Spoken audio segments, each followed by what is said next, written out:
ఇకటు Muchintal Swarna Bharati trust భవన్లో ఉగాది వేడుకలు జరుగుతున్నాయి. మాజీ ఉపరాష్ట్రపతి వెంకయ్యనాయుడు, గవర్నర్ రాధాకృష్ణన్ ఈ వేడుకల్లో పాల్గొన్నారు. తొలుత స్వర్ణ భారతి ట్రస్ట్ భవన్లో ఉన్న స్వామి వివేకానంద విగ్రహానికి పుష్పాలతో నివాళులర్పించారు. ఆపై దీన్ దయాళ్ ఉపాధ్యాయ అంత్యోదయ భవన్, అటల్జీ నైపుణ్య శిక్షణ కేంద్రాలతో పాటు ట్రస్ట్ ఆధ్వర్యంలో జరుగుతున్న కార్యక్రమాలను పరిశీలించారు.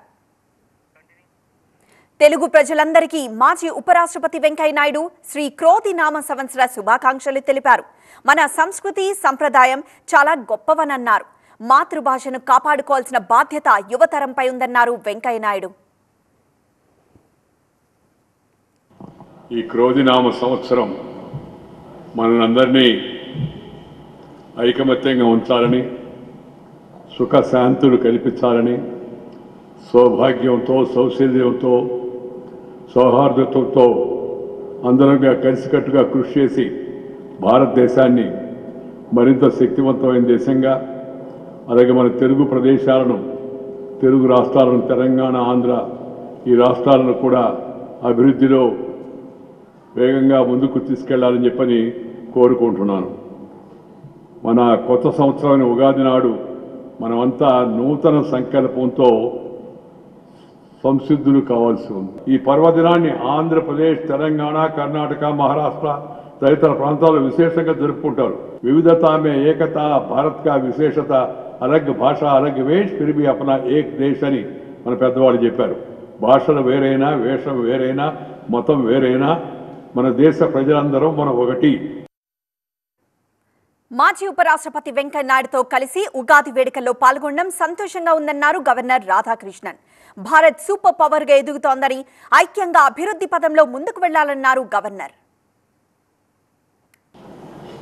I touch and salute the holy feet of Bharata Mata, the most powerful and the most merciful. Today we are celebrating the Ugadi, the new year of Telugu, in a big way. This is a new beginning.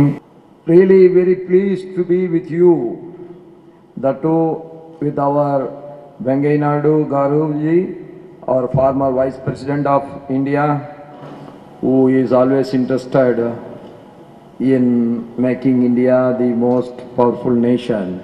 At the same time, he never failed to appreciate the greatness of our country, the great culture, the great heritage, the great tradition of our land should be always preserved, and it should be always, we should do everything so that this should be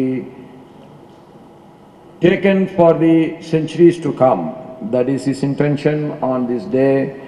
I really thankful to Naidu Garuji and our Swarna Bharat Trust who are celebrating this Ugadi Day in a big way.